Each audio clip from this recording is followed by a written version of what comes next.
Hello everyone, मैं हूं पवन नेगी और आज के वीडियो में हम लोग देखने वाले हैं क्लास 11 केमिस्ट्री का चैप्टर 3 जिसका नाम है क्लासिफिकेशन ऑफ एलिमेंट्स। और ये इस लेक्चर का दूसरा पार्ट है। तो पहले पार्ट में हम लोग देख चुके थे what is modern periodic table, Moseley rule क्या है और कैसे हम IUPAC नॉमेनक्लेचर लिखते हैं एलिमेंट का जिनका एटॉमिक मास है 100 से ऊपर। फिर हमने सारे एलिमेंट देखे थे विद देयर इलेक्ट्रॉनिक कॉन्फ़िगरेशन। और इसके बाद हम देखने वाले हैं कैसे हम एलिमेंट को स्टडी कर सकते हैं इन S block, SPD and F block. तो ये थोड़ा बहुत मैं कल आपको बता चुका था, एक बार फिर से बता रहा हूँ। So division of elements into SPD and F block. तो इतना हम लोग जानते हैं that there are 18 groups and 7 periods in periodic table. इसके बावजूद भी एलिमेंट को एक और तरीके से कैटेगराइज किया गया है या डिवाइड किया गया है या क्लासिफाई किया गया है, वो है SPD एंड F ब्लॉक। तो S ब्लॉक एलिमेंट्स हम किसको कहेंगे? The elements in which the last electron enters the S orbital of their outer most energy level are called S block element. तो इलेक्ट्रॉनिक कॉन्फ़िगरेशन से देखने से आपको पता चल जाएगा whether the given element is of S block or not।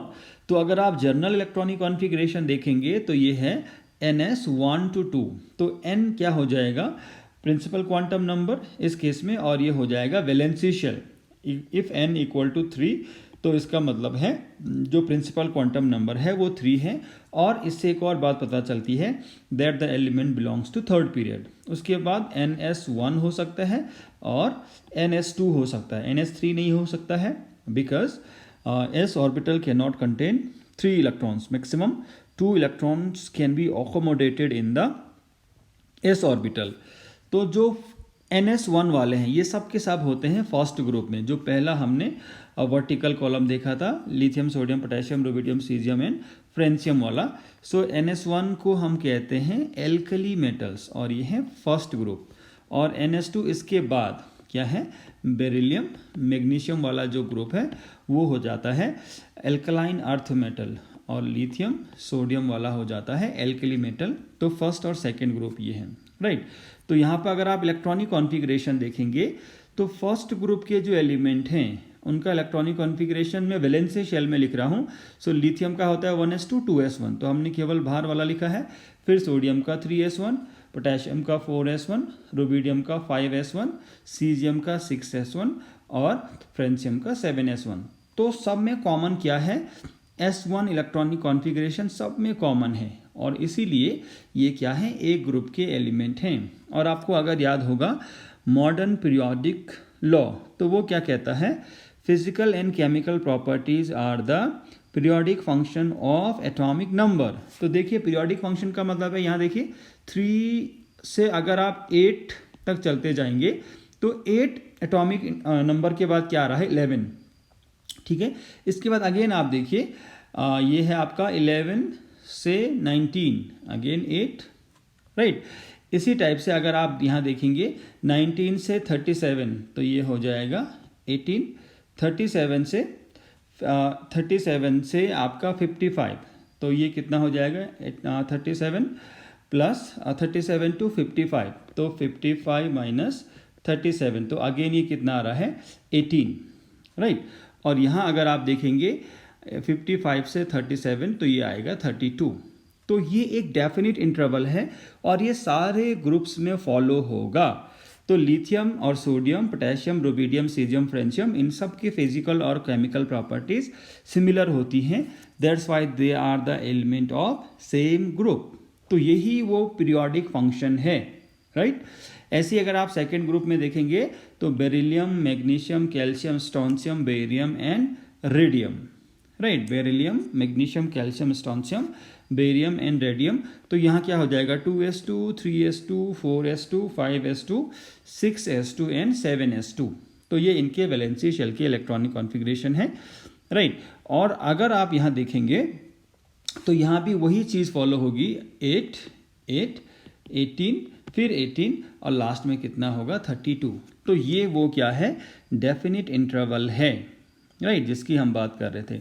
So these two are first group and second group. पहले वाले को हम कहते हैं एल्कली मेटल्स और दूसरे को हम कहते हैं एल्कलाइन अर्थ मेटल। अब इनकी प्रॉपर्टीज देख लेते हैं। ये क्या है? These are soft having low melting and boiling point. इतने सॉफ्ट हैं कि आप इनको क्या कर सकते हैं, एक नाइफ से भी काट सकते हैं। लो आयनाइजेशन एंथैल्पी, आयनाइजेशन एंथैल्पी कम होती है। क्या आयनाइजेशन एंथैल्पी है ये हम आगे समझेंगे।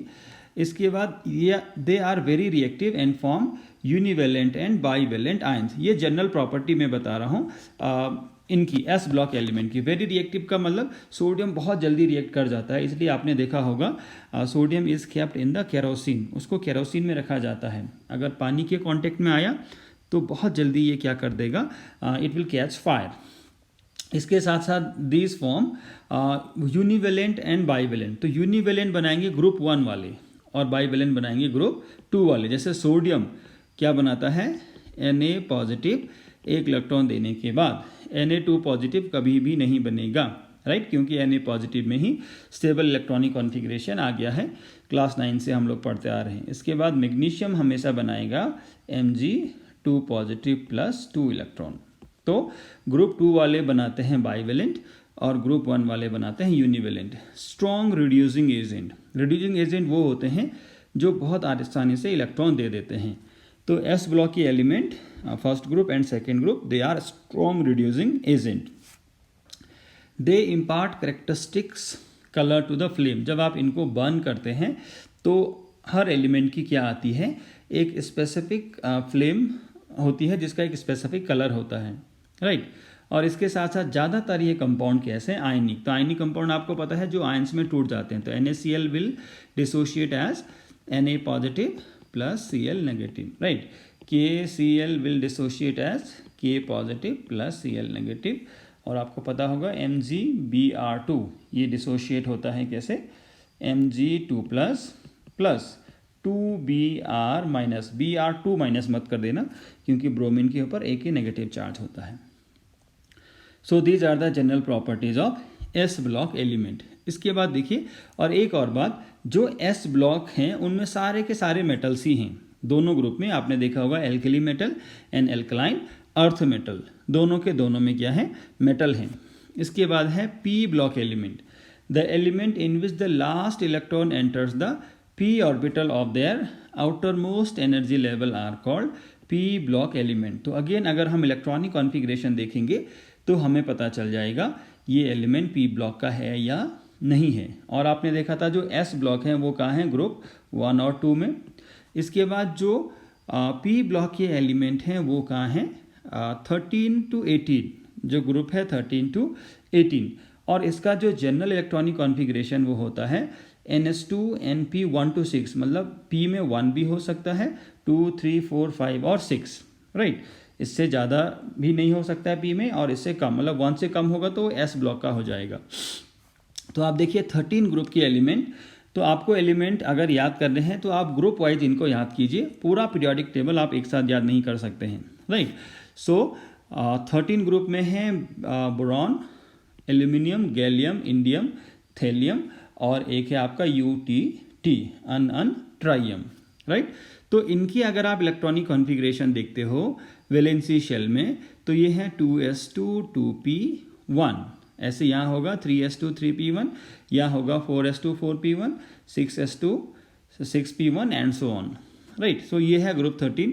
इसके बाद ग्रुप 14 देखिए, कार्बन वाला ग्रुप है, carbon, silicon, germanium, tin, SN tin, lead, NuUq ununquadium. तो इनका इलेक्ट्रॉनिक कॉन्फ़िगरेशन होगा, केवल मैं ग्रुप 14 की अगर बात करूं तो NS2 NP2। तो जैसे कार्बन के केस में है 2s2 2p2, सिलिकॉन के केस में होगा 3s2 3p2, जर्मेनियम के केस में होगा 4s2 4p2 and so on. इसके बाद ग्रुप 15 में अगर आप देखेंगे, so this is nitrogen, phosphorus, arsenic, antimony, bismuth, NuUp ununpentium. तो इनका जो जनरल इलेक्ट्रॉनिक कॉन्फ़िगरेशन है वो है NS2 NP3, यहाँ पे था NS2 NP1। तो इसका 2s2 2p3, इसका होगा 3s2 3p3, इसका होगा 4s2 4p3 and so on. ऐसे अगर आप ग्रुप 16 में देखेंगे तो oxygen, sulphur, selenium, tellurium, polonium, UUH, हेक्सियम, और इनका इलेक्ट्रॉनिक कॉन्फ़िगरेशन होता है जनरल NS2Np4। तो इसका है 2s2 इसका हो जाएगा 3s2 इसका हो जाएगा 4s2 एंड सो ऑन। इसके बाद ग्रुप 17 है, इसको हम हेलोजन ग्रुप भी कहते हैं। तो ये है fluorine, chlorine, bromine, iodine, astatine और UUS, सेप्टियम। तो इनका जो जनरल इलेक्ट्रॉनिक कॉन्फ़िगरेशन है ये है NS2Np5, राइट। तो ये फ्लोरीन के केस में ये हो जाएगा 2s2 क्लोरीन में 3s2 और ब्रोमीन में 4s2 एंड सो ऑन। इसके बाद जो लास्ट एलिमेंट है वो है लास्ट जो ग्रुप है वो है 18। ये नोबल गैस कहते हैं इनको, इनर्ट गैस भी कहते हैं, और ये बहुत लेट डिस्कवर हुए थे। तो helium, neon, argon, krypton, xenon, radon and UUO जो लास्ट एलिमेंट है पीरियोडिक टेबल का, ऑक्टियम। तो ये P ब्लॉक है। मैंने आपको पहले ही एक्सेप्शन बताया था, हीलियम में जो लास्ट इलेक्ट्रॉन है वो P सबशेल या P ऑर्बिटल में नहीं जाता है। फिर भी ये P ब्लॉक का एलिमेंट क्यों कहलाता है? बिकॉज इसकी जो प्रॉपर्टी हैं वो बाकी एलिमेंट के साथ मैच करती हैं, क्योंकि बाकी एलिमेंट भी इनर्ट गैस हैं और ये भी इनर्ट गैस है, तो प्रॉपर्टी एक जैसी हुई। इसलिए हम इसको इनके साथ स्टडी करते हैं और P ब्लॉक में ही ग्रुप 18 में ही स्टडी करते हैं, राइट। तो ये हो गया P ब्लॉक एलिमेंट, राइट। अब इनकी प्रॉपर्टी जो जनरल प्रॉपर्टी है उनको हम समझ लेते हैं। This block include metal, non metal and metalloid, right. तो आप डिफरेंस समझिए, जो S ब्लॉक था उसमें केवल मेटल्स ही होते हैं, उसमें केवल मेटल होते हैं। अब P ब्लॉक में अगर आप देखेंगे तो जो फ्लोरीन है, क्लोरीन है, ब्रोमीन है, आयोडीन है, ये क्या है? नॉन मेटल है। अब एस्टेटाइन और UUS में थोड़ा बहुत क्या होता है? मेटेलिक करेक्टर होता है। तो देखिए, कुछ मेटल्स हैं, कुछ हैं नॉन मेटल्स। तो यहाँ पे ग्रुप 17 में आप देखिए, ऊपर वाले नॉन मेटल और नीचे वाले मेटल, राइट। ऐसे अगर आप देखेंगे बाकी ग्रुप्स में भी तो आपको सेम चीज़ें मिलेंगी। तो मेटल और नॉन मेटल की जनरल प्रॉपर्टीज़ आपको पता है। कुछ एलिमेंट ऐसे भी होते हैं जिनमें दोनों की प्रॉपर्टी होती हैं, उनको हम कहते हैं मेटलॉइड। जैसे यहाँ पर है जर्मेनियम, ये क्या है? मेटलॉइड है। तो इसमें मेटल भी, इवन आर्सेनिक में भी थोड़ा बहुत मेटलॉइड करेक्टर होता है, राइट। और यहाँ इवन बोरॉन में भी थोड़ा बहुत मेटलॉइड करेक्टर होता है। तो ऐसे कई सारे एलिमेंट आपको मिल जाएंगे पीरियोडिक टेबल में P ब्लॉक में, जिनमें मेटल और नॉन मेटल दोनों की प्रॉपर्टी होती है, उनको हम कहते हैं मेटलॉइड, राइट। तो P ब्लॉक ही केवल एक ऐसा ब्लॉक है पीरियोडिक टेबल में which contains metal, non metal and metalloid. बाकी किसी ब्लॉक में आपको न तो नॉन मेटल मिलेंगे, न ही मेटलॉइड मिलेंगे। फॉर एग्जांपल S ब्लॉक में सारे मेटल्स हैं, D ब्लॉक में भी सारे मेटल्स होंगे और F ब्लॉक में भी सारे मेटल्स होंगे। So majority of the elements in the periodic table are metals. इसके बाद है ionization enthalpy are relatively high as compare to S block element. Ionization enthalpy ज़्यादा होती है। अब थोड़ा आप वेट करेंगे, इसी में आगे हम देखेंगे आयनाइजेशन एंथैल्पी होती क्या है, right. They mostly form covalent compound. अगर आप P ब्लॉक के एलिमेंट के कंपाउंड देखेंगे तो वो ज़्यादातर क्या होते हैं? कोवलेंट होते हैं। जैसे कार्बन डाइऑक्साइड कोवलेंट है। S ब्लॉक में हमने देखा था ये कैसे हैं? आयनिक हैं।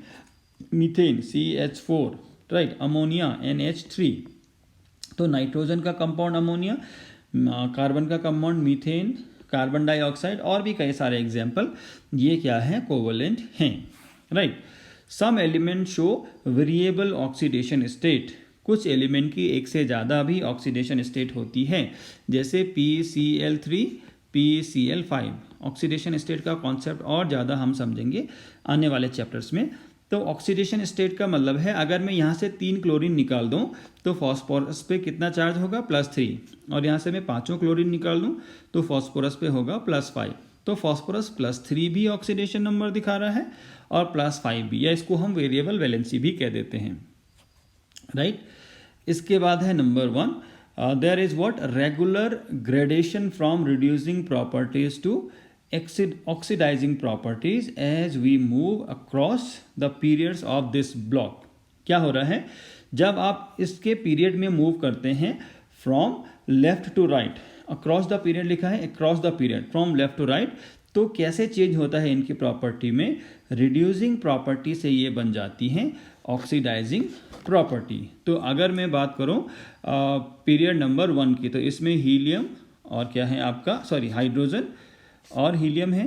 पीरियड नंबर 2 में अगर आप देखेंगे सो लिथियम, राइट, लिथियम के बाद beryllium, boron, carbon, nitrogen, oxygen, इसके बाद आता है फ्लोरीन, इसके बाद आता है नियॉन। और अगर आप नेक्स्ट पीरियड में देखेंगे तो ये हो जाएगा sodium, magnesium, aluminium, silicon, phosphorus, sulphur, chlorine and argon.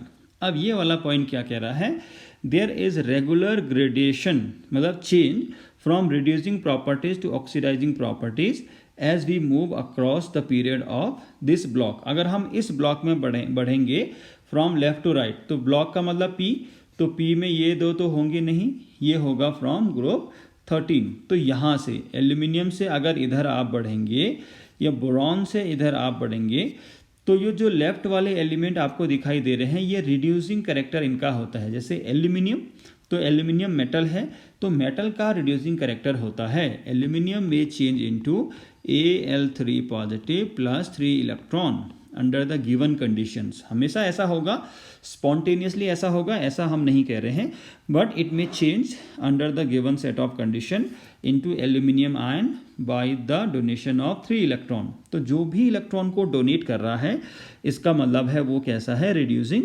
Agent. अब आप एक्सट्रीम राइट में आइए, अगर आप नोबल गैसेस को छोड़ देंगे तो क्लोरीन, तो क्लोरीन में क्या होता है, बेसिकली क्लोरीन ऑक्सीडाइजिंग एजेंट है। क्यों है oxidizing agent chlorine, because Cl plus electron changes into Cl negative, मतलब क्लोरीन इलेक्ट्रॉन को क्या कर रहा है, एक्सेप्ट कर रहा है। तो जो इलेक्ट्रॉन को एक्सेप्ट करता है वो क्या है, ऑक्सीडाइजिंग प्रॉपर्टी उसकी है, या ऑक्सीडाइजिंग एजेंट भी आप उसको कह सकते हैं। तो पीरियड में लेफ्ट से राइट जाने में जो इलेक्ट्रॉन डोनेट करने की टेंडेंसी है वो कम हो जाती है और इलेक्ट्रॉन एक्सेप्ट करने की टेंडेंसी बढ़ जाती है, और इसी को हम कहते हैं change from reducing property to oxidizing property. Reducing property का मतलब है इलेक्ट्रॉन देने वाली प्रॉपर्टी, और ऑक्सीडाइजिंग प्रॉपर्टी का मतलब है इलेक्ट्रॉन लेने वाली प्रॉपर्टी। इसके बाद देखिए डी ब्लॉक एलिमेंट। तो डी ब्लॉक एलिमेंट क्या है, the elements in which the last electron enters the D orbital of there last but one. Last but one का मतलब है यहाँ पर जो इलेक्ट्रॉन है वो लास्ट में न जाके उससे एक पहले वाले में एंटर करता है due to difference in energy. तो लास्ट से पहले वाले को हम कहते हैं पेनल्टीमेट एनर्जी लेवल और पेनल्टीमेट शेल, राइट। तो अगर उसमें इलेक्ट्रॉन जा रहा है तो ऐसे एलिमेंट को हम कहेंगे डी ब्लॉक एलिमेंट, राइट। और क्योंकि अगर आप पीरियोडिक टेबल में देखेंगे तो डी ब्लॉक एलिमेंट आते हैं फ्रॉम 3 to 12, यहाँ है 1, 2 और यहाँ है 13 to 18। तो यहाँ बीच में ये रखे गए हैं between S and P block, right. इसलिए इनको हम ट्रांजिशन एलिमेंट भी कहते हैं। क्या कहते हैं, ट्रांजिशन एलिमेंट्स। जो डी ब्लॉक के एलिमेंट्स हैं they are also called transition elements, right? So these are placed in between S and P block elements in the periodic table. अगर आप इनका जनरल इलेक्ट्रॉनिक कॉन्फ़िगरेशन देखेंगे तो ये होता है n-1 d 1 to 10 n ns2, right. तो electronic configuration हम सारे एलिमेंट के देख चुके हैं। अगर आपको याद होगा आयरन का, तो मैं आयरन का इलेक्ट्रॉनिक कॉन्फ़िगरेशन लिख रहा हूँ। Example 26 is the atomic number, so ये हो जाता है 3d6 4s2, राइट। ये आयरन का है। और अगर मैं क्रोमियम का लिखूं तो ये हो जाएगा 3d5 4s2। तो यहाँ पर अगर आप देखेंगे बड़े ध्यान से तो 3d and 4s, तो 3 and 4 मतलब 4 से एक कम है, तो 4 वाले को हम मान लेते हैं n, तो 3 वाला क्या हो जाएगा n-1। तो जो n-1 वाला है d सबशेल जो है वो वैलेंसी शेल से एक कम है, राइट। वो वैलेंसी शेल नहीं है। वैलेंसी शेल कौन सा है, ऑब्वियसली बाहर वाला ns। तो यहाँ पे जो इलेक्ट्रॉन है वो वैलेंसी शेल में न जाके पेनल्टीमेट शेल में एंटर कर रहे हैं due to difference in their energy. तो ऐसे एलिमेंट को हम कहते हैं डी ब्लॉक एलिमेंट। और जो वैलेंसी शेल है that is partially field 1 to 10 उसमें होते हैं, और जो बाहर वाला है उसमें 1 या 2 हो सकते हैं, राइट। जैसे क्रोमियम का शायद मैंने यहाँ गलत लिख दिया, ये होना चाहिए 1। तो 3d5 4s1, तो देखिए यहाँ पर 1 है, और जो ये है आपका आयरन 3d6 4s2। तो बाहर वाले में 1 या 2 हो सकते हैं, और अंदर वाले में 1 से लेकर 10 तक हो सकते हैं। तो आप देखिए these are the transition series, ये मैं आपको कल भी बता चुका हूँ। तो इसको हम कहते हैं फर्स्ट ट्रांजिशन सीरीज, इसको हम कहते हैं सेकंड ट्रांजिशन सीरीज, इसको हम कहते हैं थर्ड ट्रांजिशन सीरीज, इसको हम कहते हैं फोर्थ ट्रांजिशन सीरीज। आप चाहो तो कैसे भी इनको याद रख सकते हैं, आप चाहो तो इनको ग्रुप्स में भी अगर याद रखें तो कोई दिक्कत नहीं है। और पूरा ये जो डी ब्लॉक है आप वो रिप्रोड्यूस कर सकते हैं, मतलब लिख सकते हैं कॉपी के ऊपर, अगर आपको क्या है याद है। तो देखिए जिंक में देखिए, सॉरी 12th ग्रुप में देखिए zinc, cadmium, mercury and copernicium, right. तो zinc, cadmium, mercury and copernicium ये हैं आपके सॉफ्ट एलिमेंट हैं ये कंपैरेटिवली। और यहाँ आप देखिए ये है ऑर्नामेंटल मेटल, मतलब इनके ज्वेलरी वगैरह बनती हैं, कॉपर, सिल्वर, गोल्ड एंड रोंजेनियम। तो यही 3 ज़्यादा इंपॉर्टेंट है, राइट। इसके बाद देखिए ये है कैटालिटिक एलिमेंट है ये, निकल, पैलेडियम, प्लेटिनम एंड रेमेस्टेडियम, राइट। इसके बाद ये भी कैटलिस्ट की तरह यूज होते हैं, cobalt, rhodium, iridium and meitnerium. इसके बाद यहाँ देखिए ग्रुप 8 में iron, ruthenium, osmium and hassium. यहाँ है manganese, technetium, rhenium and bohrium, right. ये है chromium, molybdenum, tungsten and seaborgium, right. ये है वेनेडियम, नियोबियम, टेंटेलम एंड ये है डबनियम। ये है आपका टाइटेनियम, जिरकॉनियम, हॉफनियम, रदरफोर्डियम, और ये है आपका scandium, yttrium, lanthanum and actinium. तो आप चाहो इनको ग्रुप वाइज याद कर लो टॉप टू बॉटम, और चाहो तो आप इनको ऐसे भी याद कर सकते हो फर्स्ट ट्रांजिशन सीरीज में कहाँ से कहाँ तक हो जाएंगे, scandium, titanium, vanadium, chromium, manganese, iron, cobalt, nickel, copper and zinc. तो कुछ लोग कुछ राइम्स जैसा भी बना देते हैं, आप चाहो तो आप भी ट्राई कर सकते हैं, राइट। तो ये हैं आपके डी ब्लॉक की एलिमेंट जिनका इलेक्ट्रॉनिक कॉन्फ़िगरेशन हम देख चुके हैं, और कुछ जनरल प्रॉपर्टीज हम यहाँ पे डिस्कस कर लेते हैं। क्या है, these are heavy metals having high melting and boiling point. तो आपको याद होगा जब हमने एस ब्लॉक देखे थे तो हमने वहाँ कहा था दे आर सॉफ्ट, और आप चाहो तो कह सकते हैं लाइट मेटल्स, राइट। जो एस ब्लॉक हैं वो हैं लाइट मेटल्स, और जो हैं आपके डी ब्लॉक वो हैं हेवी मेटल्स। तो लाइट एंड हेवी का मतलब क्या है, मान लीजिए आपने क्या किया, 2 बॉल्स प्रिपेयर की हैं इक्वल वॉल्यूम की, राइट। सपोज कीजिए ये इक्वल वॉल्यूम है, लग भी नहीं रहा है बट मान लीजिए ये दोनों इक्वल वॉल्यूम हैं। ये बॉल बना है सोडियम का और ये बॉल बना है आयरन का, राइट। मान लेते हैं इनकी जो रेडियस है वो 4 सेंटीमीटर इसकी भी है और इसकी भी रेडियस 4 सेंटीमीटर है, तो इक्वल वॉल्यूम के हो गए, राइट। तो इसके बाद अगर आप इन दोनों को उठाएंगे तो जो सोडियम होगा वो बहुत हल्का होगा और जो आयरन होगा वो बहुत भारी होगा, क्योंकि आयरन की डेंसिटी बहुत ज़्यादा होती है, राइट। इसलिए हम कह रहे हैं कि जो डी ब्लॉक के एलिमेंट हैं दे आर हैवी मेटल्स। क्यों हैवी हैं ये भी आप आगे आने वाले चैप्टर्स में पढ़ेंगे। They form coloured compounds. जो डी ब्लॉक के एलिमेंट हैं वो क्या करते हैं, कलर्ड कंपाउंड बनाते हैं। They form complexes. तो कॉम्प्लेक्सेस क्या है, एक अलग टाइप की कैटेगरी है कंपाउंड की, जैसे K4FeCN6 पोटेशियम फेरोसाइनाइड इसका नाम है। तो ये जो स्क्वायर ब्रैकेट में लिखा गया है यहाँ से यहाँ तक, ये है कॉम्प्लेक्स आयन। तो इस टाइप के कंपाउंड ये बनाते हैं डी ब्लॉक के। इनके बारे में डिटेल आप पढ़ेंगे क्लास 12th में, right. They generally form paramagnetic compounds. Paramagnetic का मतलब है which are attracted in the direction of magnetic field, right. आपने पढ़ा होगा पैरामैग्नेटिज्म एंड डाईमैग्नेटिज्म। तो पैरामैग्नेटिक कंपाउंड ये होते हैं, और इसका कारण भी मैं आपको बता दूं, बिकॉज इनके पास क्या होता है, अनपेयर्ड इलेक्ट्रॉन होते हैं। इनके पास क्या होते हैं, अनपेयर्ड इलेक्ट्रॉन होते हैं, राइट।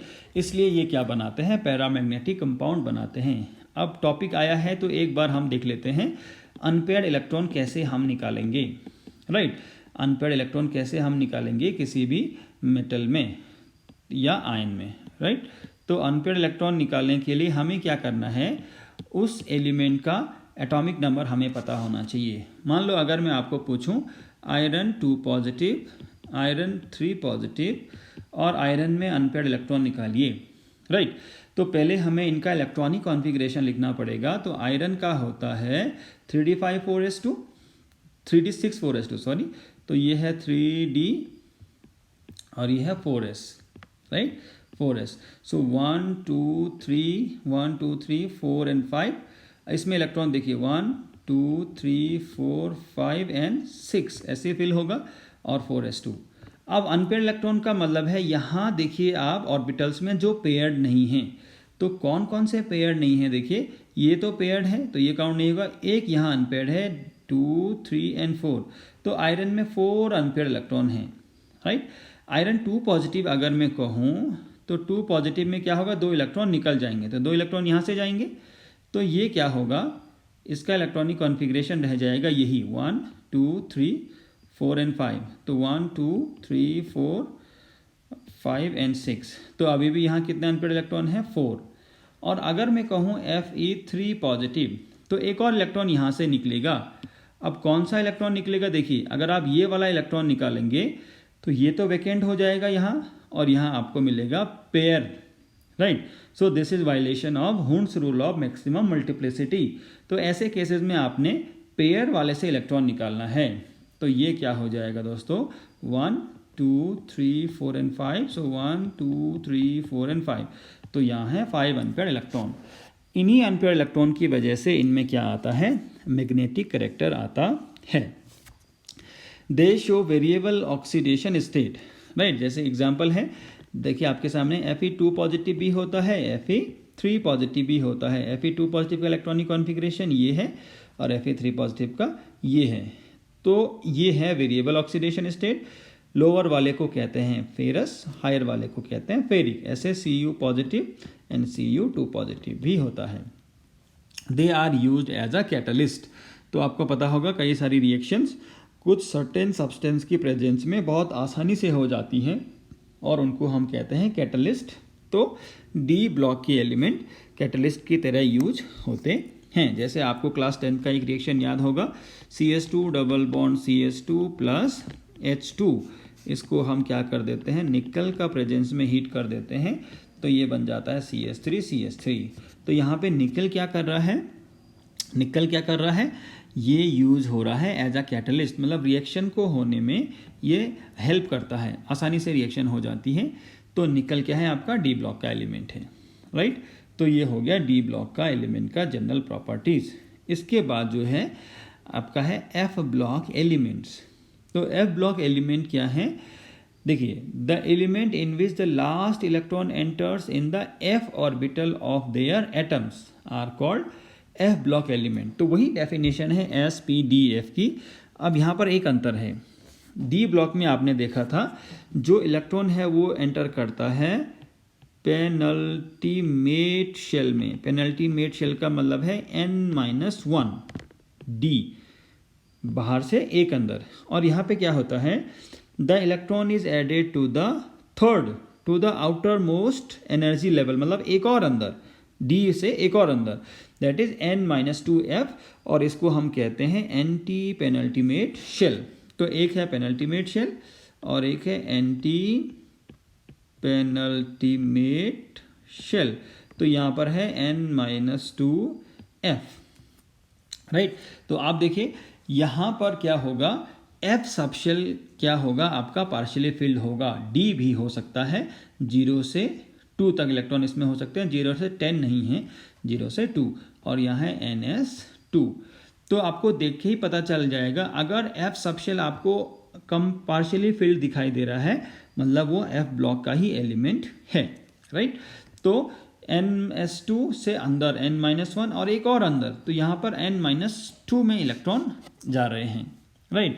सो सबसे बाहर होता है वैलेंसी शेल उसके बाद होता है पेनल्टीमेट शेल और उसके बाद होता है एंटी पेनल्टीमेट शेल। ये सीक्वेंस आप ध्यान में रखिए, वैलेंसी शेल, उसके बाद है पेनल्टीमेट शेल और उसके बाद है एंटी पेनल्टीमेट शेल, राइट। तो इसमें भी 2 सीरीज़ हैं, आपको मैं बता चुका हूँ कल इससे पहले वाले वीडियो में। सो पहला जो सीरीज़ है उसको हम कहते हैं लेंथेनाइड्स। तो इसमें एलिमेंट कहाँ से हैं, लेंथेनम के बाद जो हैं वो लेंथेनाइड हैं, राइट। सो सीरियम से लेकर ल्यूटेशियम तक, राइट। और यहाँ है एक्टिनाइड जो है थोरियम से लेकर लॉरेंशियम तक। तो इनका नाम भी थोड़ा कॉम्प्लेक्स है, आप चाहो तो इनको याद भी रख सकते हैं, राइट। तो कुछ तरीका है याद रखने का, शायद आप खुद भी बना लेंगे। Thorium, protactinium, uranium, Neptune, plutonium and americium, ये तो आसान है, राइट। इसके बाद है CM, curium, berkelium, californium, einsteinium, fermium, mendelevium, nobelium and lawrencium. तो इसका एक ट्रिक है, क्या था, CF। सो कैफे में ऐसे फरमाओ, मैडम नाश्ता लाओ, ऐसा कुछ राइम आप बना सकते हैं। सो कैफे में ऐसे फरमाओ, मैडम नाश्ता लाओ। तो और भी कोई ट्रिक आप बना सकते हैं, वैसे ऐसा ट्रिक की भी ज़रूरत नहीं है, आप थोड़ा बहुत इनको अगर आप जनरली भी देखते रहें तो आपको ध्यान रहेगा। इसके बाद देखते हैं इनकी प्रॉपर्टीज़। तो प्रॉपर्टीज़ क्या है, these are heavy metals having high melting and boiling point just like D block element. They show variable oxidation state, जैसा डी ब्लॉक में हमने देखा था। दे फॉर्म कलर कंपाउंड, जैसा डी ब्लॉक में हमने देखा था। और जो एक्टिनाइड्स हैं वो क्या है, रेडियो एक्टिव होते हैं नेचर में। रेडियो एक्टिव का मतलब है इनके जो न्यूक्लियस हैं वो बहुत ज़्यादा स्टेबल नहीं हैं। तो ये क्या करते हैं, अपने से क्या करते हैं, कुछ रेडिएशन एमिट करते रहते हैं। तो बहुत कॉमन एग्जांपल आपने सुना होगा न्यूक्लियर रिएक्टर में, थोरियम, यूरेनियम और आपका क्या है, प्लूटोनियम। तो बहुत ज़्यादा अनस्टेबल ये न्यूक्लियस हैं, तो कुछ रेडिएशन इनसे निकलता रहता है। और रेडिएशन भी 3 टाइप का है, alpha rays, beta rays and gamma rays. तो इनकी वजह से ये काफ़ी अमाउंट ऑफ एनर्जी प्रोड्यूस करते हैं अनस्टेबिलिटी की वजह से, और जिसको हम यूज़ करते हैं न्यूक्लियर रिएक्टर्स में। बहुत ज़्यादा डिटेल में अभी हमें रेडियो एक्टिविटी नहीं पढ़ना है, राइट। तो ये हमने देखा classification of elements in S, P, D and F block. ध्यान रखिए ये S, P, D, F सब स्मॉल लेटर्स में लिखे गए हैं और मैंने इनका मतलब भी आपको बताया है, sharp, principal, diffuse and fundamental. इसके बाद एक और तरीके से हम क्या कर सकते हैं, क्लासिफिकेशन कर सकते हैं एलिमेंट का 4 जनरल टाइप में। नोबल गैस, तो नोबल गैस केवल ग्रुप 18 के जो एलिमेंट हैं उनके कहते हैं नोबल गैस, क्योंकि वो रिएक्ट नहीं करती हैं। रिप्रेजेंटेटिव एलिमेंट्स हैं S ब्लॉक और P ब्लॉक को अगर आप देखेंगे तो उनको हम कहते हैं रिप्रेजेंटेटिव एलिमेंट्स, दोनों को मिला के। इसके बाद है ट्रांजिशन एलिमेंट्स D ब्लॉक की 3 से 12, और उसके बाद है इनर ट्रांजिशन सीरीज, ये है लेंथेनाइड्स एंड एक्टिनाइड्स, राइट। तो इस तरीके से भी हम क्लासिफाई कर सकते हैं एलिमेंट्स को। इसके बाद एक मैं एग्जांपल आपको कल भी दे चुका था, prediction of period group and block of an element. कैसे हम प्रेडिक्ट करेंगे, तो प्रेडिक्ट करने का तरीका है, हमें उसका इलेक्ट्रॉनिक कॉन्फ़िगरेशन चाहिए, राइट। तो फॉर एग्जांपल मान लीजिए सोडियम है, तो ये क्या है, सोडियम का आउटर मोस्ट शेल में जो इलेक्ट्रॉनिक कॉन्फ़िगरेशन है वो है 3s1। मैग्नीशियम का है 3s2, राइट। ऐसे अगर आप देखेंगे कार्बन का, तो कार्बन का है 1s2, 2s2 and 2p2, right. ये हो गए S ब्लॉक के, ये हो गए P ब्लॉक के। अब D ब्लॉक का आप देखिए, मैं लिख देता हूँ आयरन। तो आयरन का है, अभी बताया मैंने आपको, 3d6 4s2, 3d6 4s2। इसके बाद F ब्लॉक में कोई भी इलेक्ट्रॉनिक कॉन्फ़िगरेशन आप ले सकते हैं जिसमें F क्या होगा, पार्शियली फिल होगा, तो उसकी इतनी खास ज़रूरत हमें है नहीं, पार्शियली फिल्ड होगा। अब आप देखिए इनके इलेक्ट्रॉनिक कॉन्फ़िगरेशन से हम कैसे प्रेडिक्ट करेंगे कौन से पीरियड में है। तो जो वैलेंसी शेल बताता है वो क्या हो जाएगा, यहाँ पीरियड हो जाएगा। जो भी वैलेंसी शेल होगा वो क्या होगा, इसका पीरियड होगा। तो sodium period number 3, magnesium period number 3, carbon valency shell period number two iron period number 4। ये हो जाएगा पीरियड। ग्रुप, अब देखिए रूल अलग अलग है। एस ब्लॉक में जो भी एलिमेंट इलेक्ट्रॉन का नंबर है वही ग्रुप हो जाएगा, मतलब sodium group 1, magnesium group 2। P block में थोड़ा सा अंतर है। पी ब्लॉक में क्या अंतर है, वैलेंसी शेल में जितने इलेक्ट्रॉन हैं, सो 2 + 2, इसमें आपने जोड़ देना है 10, तो ये आ जाएगा 14। तो ये होगा इसका ग्रुप नंबर। अगर आप नाइट्रोजन का देखेंगे सो 1s2 2s2 2p3, तो वैलेंसी शेल क्या है 2s2 2p3 वाला, तो इसका ग्रुप नंबर क्या होगा 2 + 3 + 10, तो ये है 15, राइट। और अगर आप देखेंगे डी ब्लॉक, तो डी ब्लॉक में क्या होगा, पीरियड नंबर तो मैं बता चुका हूँ, ग्रुप नंबर, तो ग्रुप नंबर क्या होगा, इन दोनों को आपने जोड़ देना है, तो 6 + 2 ये हो जाएगा 8। तो 8th ग्रुप का एलिमेंट होगा आयरन। किस, ये हो गया। ब्लॉक कैसे पता चलेगा, जहां लास्ट इलेक्ट्रॉन एंटर कर रहा है, ये है एस, ये है पी, और यहाँ क्योंकि डी पार्शियली फिल्ड है तो वो डी हो जाएगा, राइट। और एफ ब्लॉक का भी आसान होगा। एफ अगर आपको पार्शियली फिल्ड दिखाई दे तो ये क्या हो जाएगा, एफ ब्लॉक का एलिमेंट हो जाएगा। अगर वो 4f है, राइट, अगर वो क्या है 4f है और क्या है 5f है, तो 4f वाला होता है 5th पीरियड में और 5f वाला होता है 6th पीरियड में, और ये 5f वाला होता है 7th पीरियड में। 2 ही पीरियड हैं, लेंथेनॉइड एंड एक्टिनॉइड। तो 4f अगर है तो ये है 6th पीरियड, और अगर आप 5f में हैं तो ये है 7th पीरियड। और ग्रुप एज सच हम इनके लिए नहीं बता पाएंगे, किनके लिए, एफ ब्लॉक के एलिमेंट के लिए, क्योंकि ये देखिए अगर आपको मैं पीरियोडिक टेबल दिखा पाऊँ अभी, तो एक बार फिर से हम पीरियोडिक टेबल देख लेते हैं, राइट। तो पीरियोडिक टेबल कहाँ चला गया, पीरियोडिक टेबल ये है, राइट। तो यहाँ आप देखिए पीरियोडिक, मैंने कहा था आयरन है ग्रुप 8 में, राइट, 1 2 3 4 और 4th पीरियड में, तो ये ठीक हो रहा है। अगर आप देखेंगे एफ ब्लॉक के एलिमेंट को, तो एफ ब्लॉक के एलिमेंट यहाँ इसके बाद हैं, जबकि इसमें क्या है लेंथेनम, इसमें क्या है एक्टिनियम। तो लेंथेनम जो है वो ग्रुप 3rd का है, एक्टिनियम भी ग्रुप 3rd का है। इसके बाद ग्रुप 4 में क्या है, हॉफनियम, और यहाँ ग्रुप 4 में है रदरफोर्डियम।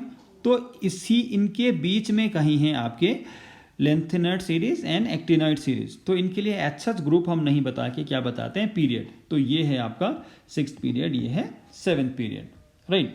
तो इस तरीके से हम क्या कर सकते हैं, पीरियड और ग्रुप और क्या बता सकते हैं, कौन से ब्लॉक का एलिमेंट होगा, just by it's electronic configuration. इसके बाद जो इम्पोर्टेंट चीज़ें इस चैप्टर में हैं और जो बेस है इस चैप्टर का, वो है ट्रेंड्स इन प्रॉपर्टीज। ये थोड़ा बहुत हमने क्लास 10th में भी देखा है।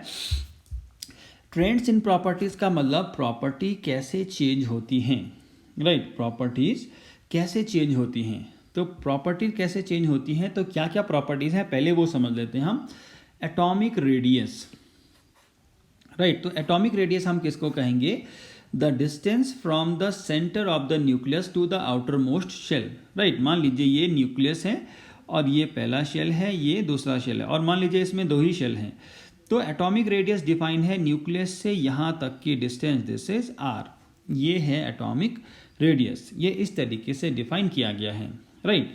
तो बहुत आसान इसको मेज़र करना नहीं है।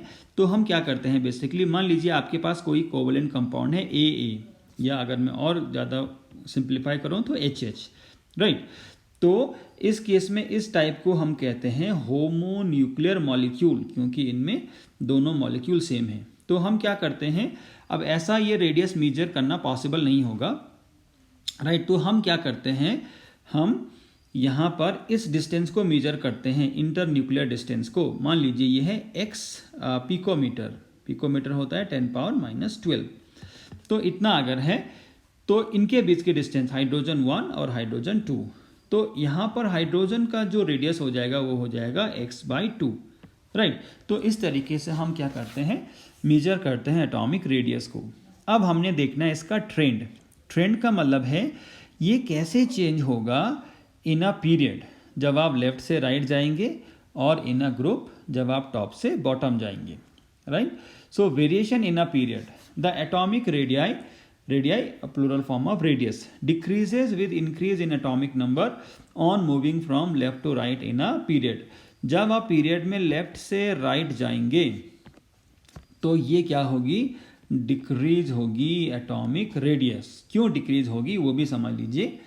This is because within the period the outer electrons are added in the same shell and effective nuclear charge increases resulting in the increased attraction of electrons to the nucleus। मान लीजिए अब अगर मैं आपको कहूँ कि lithium के बाद इधर आता है लिथियम के बाद आता है beryllium, boron, carbon, nitrogen, oxygen and chlorine. फिलहाल नियॉन को छोड़ देते हैं। तो इन सब में 2 शेल हैं। लिथियम के केस में क्या होगा, suppose this is nucleus, this is first shell having 2 electron and this is second shell having 1 electron. तो यहाँ देखिए यहाँ पर क्या है, यहाँ 2 इलेक्ट्रॉन हैं और यहाँ 1 इलेक्ट्रॉन है कि नहीं है। तो यहाँ पर आप बेरिलियम में अगर आप देखेंगे तो 1 इलेक्ट्रॉन ऐड हो गया, नया शेल ऐड नहीं हुआ बट इलेक्ट्रॉन ऐड हो गया और न्यूक्लियर चार्ज भी बढ़ गया। न्यूक्लियर चार्ज का मतलब एटॉमिक नंबर। तो यहाँ है 3, यहाँ है 4, 5, 6, 7, 8 एंड 9, राइट। इसके बाद अगर आप बोरॉन में जाएंगे तो 1 और इलेक्ट्रॉन बढ़ गया, कार्बन में जाएंगे तो 1 और इलेक्ट्रॉन बढ़ गया, नाइट्रोजन में जाएंगे तो 1 और इलेक्ट्रॉन बढ़ गया, ऑक्सीजन में जाएंगे तो 1 और इलेक्ट्रॉन बढ़ गया। सो 2, 4, 6 और अगर आप फ्लोरीन में जाएंगे तो 1 और इलेक्ट्रॉन बढ़ गया। तो नया शेल बिल्कुल भी ऐड नहीं हो रहा है। और हमने क्या डेफिनेशन देखा है एटॉमिक रेडियस का, the distance of the nucleus from the outer most shell. अब देखिए यहाँ पर आउटर मोस्ट शेल तो वही है, सेकेंड वाला ही है सारे एलिमेंट्स में, बट हो क्या रहा है यहाँ न्यूक्लियर चार्ज बढ़ गया। लिथियम के केस में ये है 3 और जबकि फ्लोरीन के केस में ये हो गया है 9। बहुत ज़्यादा न्यूक्लियर चार्ज हो गया है। तो 9 पॉजिटिव फ्लोरीन के केस में, 3 पॉजिटिव लिथियम के केस में, राइट। तो बहुत ज़्यादा न्यूक्लियर चार्ज बढ़ने की वजह से ये सारे के सारे इलेक्ट्रॉन जो होंगे they will be strongly attracted towards the nucleus. और जितना ज़्यादा ये अट्रैक्शन फोर्स होगा उतना कम रेडियस होगा, राइट। एक बात। दूसरी बात कि जो सेम शेल के जो इलेक्ट्रॉन हैं they do not screen each other. Screening effect हमने पढ़ा है। स्क्रीनिंग इफेक्ट में क्या होता है, जो इनर शेल के इलेक्ट्रॉन है, मान लीजिए ये फर्स्ट शेल है और इसमें 2 इलेक्ट्रॉन हैं, ये आउटर शेल के इलेक्ट्रॉन को शील्ड करते हैं फ्रॉम द न्यूक्लियस, राइट। इनके बीच में ये एक बैरियर की तरह काम करता है थोड़ा बहुत, राइट। अब क्योंकि यहाँ इलेक्ट्रॉन तो उसी शेल में ऐड हो रहे हैं तो नया शेल तो है नहीं, तो स्क्रीनिंग इफेक्ट जो होगा वो केवल इन्हीं 2 की वजह से होगा। इस इलेक्ट्रॉन के लिए मान लीजिए दिस इज इलेक्ट्रॉन 1, इस इलेक्ट्रॉन के लिए इलेक्ट्रॉन 2, 3, 4, 5, 6, 7 एंड 8, इनकी वजह से जो स्क्रीनिंग इफेक्ट है वो बहुत कम होगा, ना के बराबर, बहुत कम होगा। जबकि इनकी वजह से A और B की वजह से होगा, तो वो तो सभी के लिए है, राइट। तो इसकी वजह से क्या होता है, जो इफेक्टिव न्यूक्लियर चार्ज है वो बढ़ जाता है। इफेक्टिव न्यूक्लियर चार्ज का मतलब है जितना एक्चुअल ये इलेक्ट्रॉन क्या कर रहे हैं, अट्रैक्टिव फोर्स फील कर रहे हैं न्यूक्लियस का, उसको हम कह रहे हैं इफेक्टिव न्यूक्लियर चार्ज, तो वो बढ़ जाता है। इसकी वजह से क्या होता है, रेडियस कम हो जाती है। तो ये जनरल ट्रेंड है, कुछ एक्सेप्शन आपको इसमें जरूर मिलते हैं, राइट। तो कुछ एग्जाम्पल हम देखते हैं। देखिए lithium, beryllium, boron, carbon, nitrogen, oxygen and fluorine. तो लेफ्ट से राइट अगर आप जाते हैं तो ये देखिए ये जो रेडियस है ये मोर और लेस कम होती जा रही है। कुछ एक्सेप्शन अगर आप छोड़ दें, इनके केस में कोई एक्सेप्शन है भी नहीं, राइट। तो ये क्या हो रहा है, जो रेडियस है वो कम होता जा रहा है। कई बार आपको एक्सेप्शन देखने को भी मिलते हैं, नो डाउट, बट जो जनरल ट्रेंड है उसमें ये क्या होगा, रेडियस लेफ्ट से राइट में कम होगा। पिकोमीटर, तो लिथियम का जो एटॉमिक रेडियस है वो है 152 पिकोमीटर। तो ज़्यादातर केसेस में ये कम ही होगा लेफ्ट से राइट जाने में। और टॉप से बॉटम जाने में देखिए लिथियम और सोडियम बढ़ रहा है, यहाँ 152 था, यहाँ 186। बेरिलियम, मैग्नीशियम बढ़ गया, बोरॉन, एल्यूमिनियम बढ़ गया, कार्बन एंड सिलिकॉन बढ़ गया। तो टॉप से बॉटम जाने में एटॉमिक रेडियस क्या होता है, बढ़ता है। उसका भी हम कारण जान लेते हैं। Variation in a group, the atomic radius of element increases from top to bottom in a group. ऐसा क्यों है, this is because electron is added to the new valency shell, right, and the effect of होगा, sorry यहाँ पे, of distance of electron from the nucleus is more predominant than the increase in nuclear charge. देखिए इसका मतलब क्या है, अगर मैं ये बनाऊं लिथियम का न्यूक्लियस, तो यहाँ पर 2 ही शेल थी, सोडियम में एक और शेल बढ़ जाएगी 1 2 और एक और शेल बढ़ जाएगी 3 एंड सो ऑन। तो टॉप टू बॉटम जाने में हर एलिमेंट में क्या हो रहा है, एक शेल ऐड हो रही है। और हमने पढ़ा है क्योंकि आउटर मोस्ट शेल का इलेक्ट्रॉन होता है, आउटर मोस्ट शेल और न्यूक्लियस के बीच की डिस्टेंस है एटॉमिक रेडियस, तो वो बढ़ती जाएगी, राइट। एक बात। दूसरी बात, एक और चीज़, क्योंकि यहाँ से यहाँ जाने में न्यूक्लियर चार्ज भी तो बढ़ रहा है, this is 3, this is 11, this is 19, this is 37, this is 55। तो न्यूक्लियर चार्ज बढ़ रहा है तो एटॉमिक रेडियस को कम होना चाहिए, क्योंकि यहाँ पे न्यूक्लियर चार्ज बहुत ज़्यादा बढ़ रहा है, 3 से 11, 11 से 19, 19 से 37, 37 से 55। अब यहाँ पे 2 ऑपोजिट फैक्टर काम कर रहे हैं, एक है इंक्रीज इन न्यूक्लियर चार्ज, एक है इंक्रीज इन न्यूक्लियर चार्ज, ये एक फैक्टर है। और दूसरा फैक्टर है increase in number of shells. इसको हम ऐसा भी कह सकते हैं, the distance of outer most electron from the nucleus. तो 2 फैक्टर काम कर रहे हैं और दोनों ऑपोजिट हैं। जितना ज़्यादा न्यूक्लियर चार्ज होगा उतना छोटा होगा साइज, और जितना ज़्यादा नंबर होगा शेल का उतना बड़ा होगा साइज। फिर भी टॉप से बॉटम जाने में क्या हो रहा है, साइज बढ़ रहा है। देखिए 152, 186, 231, 244 एंड 262। फिर भी टॉप टू बॉटम जाने में न्यूक्लियर चार्ज बढ़ रहा है। ऐसा क्यों है? क्योंकि जो साइज बढ़ने का जो इफेक्ट है, नंबर ऑफ शेल बढ़ने का जो इफेक्ट है, वो ज़्यादा डोमिनेट है, प्री डोमिनेट करता है वो, राइट, मतलब उसका इफेक्ट ज़्यादा है, इसलिए क्या होता है, साइज बढ़ता ही है टॉप टू बॉटम जाने में, राइट। इसके बाद देखेंगे आयनिक रेडियस। तो आयनिक रेडियस का मतलब आयन की radius. The ionic radii can be estimated by measuring the distance between the cation and anion in a crystal. For example NaCl है, तो NaCl को एक्चुअली में हम ऐसे लिखते हैं Na+Cl। तो आयनिक रेडियस मतलब इनके बीच की डिस्टेंस को हम मेजर करेंगे और उसमें से एक की वैल्यू हमें पता है। मान लीजिए एग्जांपल में दे रहा हूँ 100 पिकोमीटर, ये है नहीं वैल्यू, इतना मैं मान के चल रहा हूँ 100 पिकोमीटर है, तो ये हमने मेज़र कर ली, राइट। और Na पॉजिटिव की मान लीजिए ये वैल्यू है 40, तो Cl- की कितनी आएगी 60। तो इस तरीके से हम क्या करते हैं, आयनिक रेडियाई मेजर करते हैं। तो जैसा ट्रेंड हमने एटॉम के केस में देखा है वैसा ही ट्रेंड होता है आयन के केस में। इट मीन्स लेफ्ट से राइट जाने में ये वैल्यू घटती है और टॉप से बॉटम जाने में ये वैल्यू बढ़ती है। यही ट्रेंड होता है आयनिक रेडियाई में भी, right. So in general the ionic radii of the element exhibits the same trend as the atomic radii। Left से राइट जाने में घटेगी, टॉप से बॉटम जाने में बढ़ेगी।